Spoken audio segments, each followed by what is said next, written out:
नमस्ते मैम। नमस्ते। सबसे पहले तो स्वागत है आपका किशनगढ़ में। बहुत बहुत धन्यवाद। मैं दूसरी बार नहीं, मैं तीसरी बार यहाँ पोस्टेड हुई हूँ और आपको तो पता ही है कि मैं यहीं की रहने वाली हूँ, यहीं पैदा हुई, यहीं पली बड़ी, यहीं पढ़ाई करी, नौकरी भी यहीं से लगी।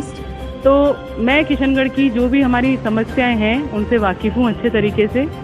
सबसे पहले अभी मैंने खुद ने विज़िट करी है, मैं विज़िट करके आ रही हूँ।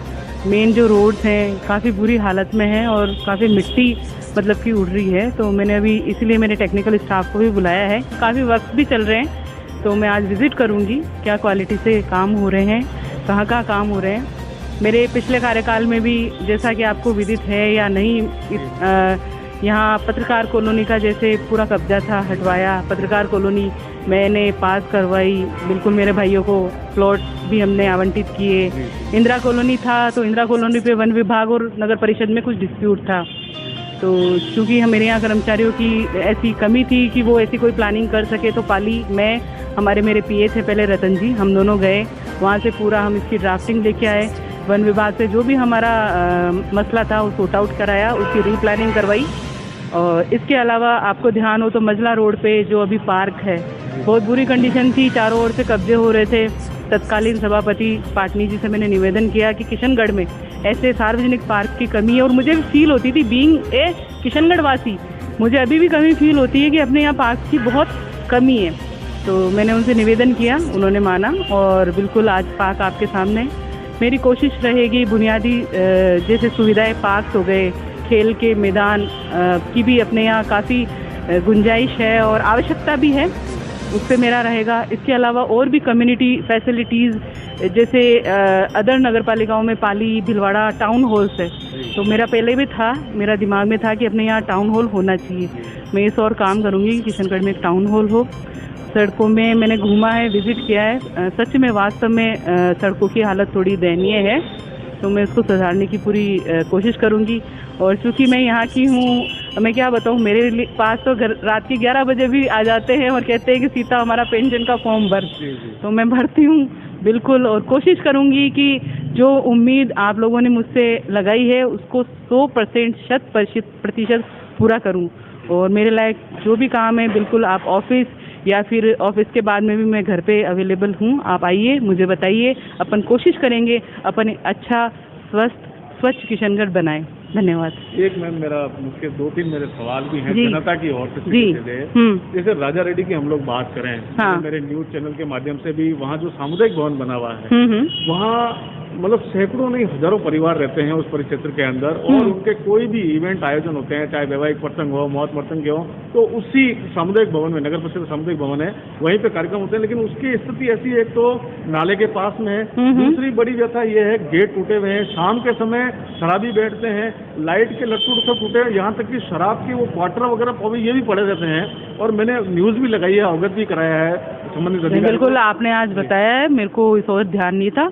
बिल्कुल अभी मैं पूछती हूँ मेरे टेक्निकल अधिकारियों से, और इसको बिल्कुल ज़रूरत है क्योंकि राजा रेड्डी एक ऐसा एरिया है जहाँ गरीब कम्युनिटी के लोग रहते हैं, डेली लेबर, और मतलब कि वहाँ सामुदायिक भवन, क्योंकि आप बड़ा सामुदायिक भवन या बड़ी होटल धर्मशाला करना है, देखो किसी गरीब आदमी के तो बस की बात नहीं है। हमने बनाए हैं उन लोगों के लिए, और अगर ये काम नहीं आ रहा है, इस तरह की अगर वहाँ व्यवस्थाएं हैं तो खेद का विषय है। बिल्कुल मैं इसको आज फॉलो करती हूँ और इसको बिल्कुल सुधरा के और वहाँ की कम्युनिटी के काम में आए, मेरा ये प्रयास रहेगा। और मैम एक अभी जो जैसे सुलभ शौचालय वगैरह किशनगढ़ में काफी जगह बनाए तो गए हैं, लेकिन अभी भी आप देखिएगा जैसे गांधीनगर पुलिया हम लोग उतरते हैं, वहाँ पेंडिंग जोन और साथ में सुलभ शौचालय बना हुआ है और लाखों ने करोड़ों रुपए की लागत के बने हुए हैं वो। वहाँ दिक्कत ये है, एक तो जो हैंड ड्रायर जो था वो चोरी हो गया, उसके अलावा दरवाजे लटक रहे हैं, पानी के नल जो टूटे फूटे पड़े हैं, मतलब पूरी अव्यवस्थाएं बनी हुई है। जहाँ तक मुझे ध्यान है ये मॉडर्न टॉयलेट्स थे जी। और O&M भी साथ में था, केयरटेकर बिल्कुल होना चाहिए वहाँ पे। और अगर ऐसी व्यवस्था है कि कुछ चीज़ें चोरी हो गई है तो बिल्कुल ये तो जांच का विषय है कि केयरटेकर रहते हुए कैसे चोरी हो गई।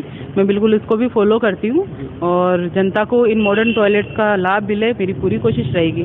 और मैम अभी जो है किशनगढ़ क्षेत्र के अंदर आप देख रहे हैं जगह जगह आवारा पशु इतने ज़्यादा हो गए, ट्रैफिक पूरा बाधित हो रहा है, उस क्षेत्र के अंदर नगर परिषद कर्मी को क्या मतलब आप इंस्ट्रक्शन देंगे, कैसे क्या होगा? जहाँ तक मुझे ध्यान है, मैंने कल मीटिंग ली थी स्टाफ की, एक गाय गैंग इन्होंने बनाई हुई है जो कि आवारा गायों को, पशुओं को पकड़ के और ना कांजी हाउस में बंद करते हैं और बाहर भी छुड़वाते हैं।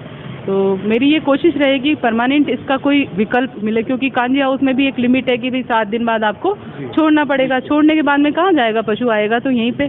कोशिश करेंगे, गौशाला वालों से बात करेंगे इस बाबत में। माननीय एसडीएम साहब से भी बात करूंगी, कलेक्टर साहब से भी निवेदन करूंगी कि वो गौशाला वालों को पाबंद करे कि ऐसी गायों को ले, और फिर भी नहीं हो पाता है तो इसका विकल्प तलाशना पड़ेगा, क्योंकि इनको अब बाहर कांजी हाउस में रखना पूरा मतलब कि न तो मेरे पास इतना स्टाफ है कि मैं इनको परमानेंट वहाँ रख सकूं।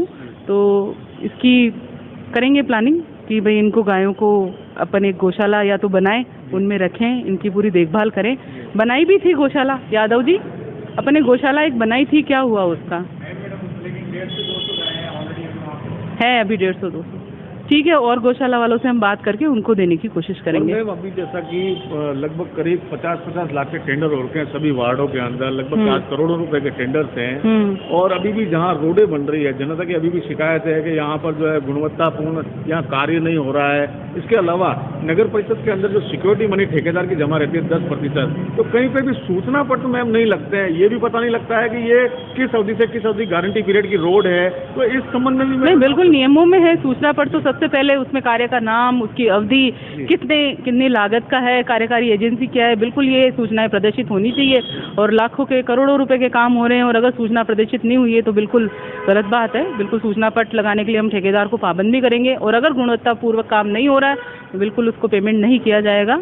और मेरी पूरी कोशिश रहेगी, मेरी पूरी टीम को मैं एक्टिव करूं, काम हो वो अच्छे हो, बढ़िया हो, और ताकि पब्लिक को भी लगे कि भाई अच्छे काम हो रहे हैं। और मैम अभी जो है सभी के चालान कट रहे हैं। गरीब आदमी जो बेचारा फुटपाथ पे कमा रहा है 200-300 रुपये, बड़ी मुश्किल से जद्दोजहद से वो लोग कमाते हैं। उन लोगों के जैसे आज नगर परिषद कर्मी जो है उनका डेली का एक टारगेट रहता है, उस टारगेट को पूरा करने। चालान कौन से पैसा, मास्क वाले या? हाँ, मास्क को लेके मैम, मास्क को लेके अभी जैसे ही जाते हैं तो एक गरीब आदमी जो फुटपाथ पे बैठा है उसको तो फट करके कहते हैं नहीं आपका 200 रुपये अभी चालान काटेंगे। दुकानदारों से इनकी बहस करने की हिम्मत होती नहीं है। तो मैम गरीब आदमी जो नहीं, इसको बिल्कुल मैं टेकअप करती हूँ। मैं खुद देखती हूँ कि पहले तो हम समझाइश करने की कोशिश करेंगे, समझाइश के बाद में भी अगर कोई नहीं मानता है तो भाई साहब करेंगे, और कोशिश ये रहेगी कि गरीब आदमी की जेब नहीं कटे। ये मेरी कोशिश रहेगी, बिल्कुल कोशिश रहेगी। बड़ी दिक्कतें आ रही है। नहीं, बिल्कुल कोशिश रहेगी। एक मैम बड़ा जो सवाल है किशनगढ़ क्षेत्र को लेकर, अभी भी कचरे के पात्र है। भाई लोगों का ये कहना था कि कचरे के पात्र लगे हुए हैं, कचरा बाहर आता है, तो नगर परिषद ने कचरे के पात्र तो हटवा दिए,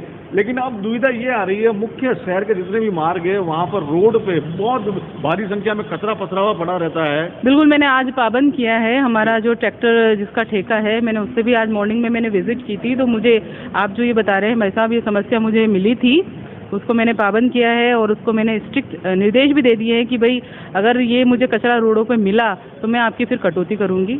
और हमने कल नया टेंडर भी इनवाइट किया है सफाई का, और ट्रैक्टर्स का हमने कल नया टेंडर इनवाइट किया।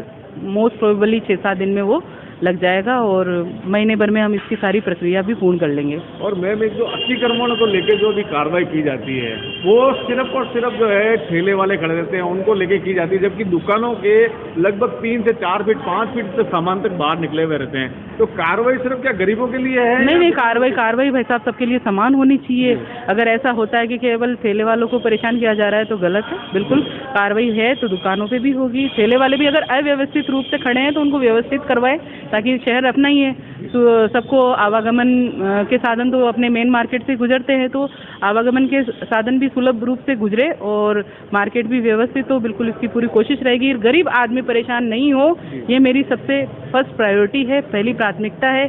किशनगढ़ का कोई भी वासी जिसको किसी भी तरह की दिक्कत हो, मेरे मोबाइल नंबर हैं 7737662303। आप इस नंबर पे मेरे से आधी रात भी संपर्क कर सकते हैं। किसी भी प्रकार की कोई भी दिक्कत हो आप मुझे संपर्क करेंगे, मैं पूरी कोशिश करूंगी कि आपकी समस्या का मैं समाधान कर सकूं।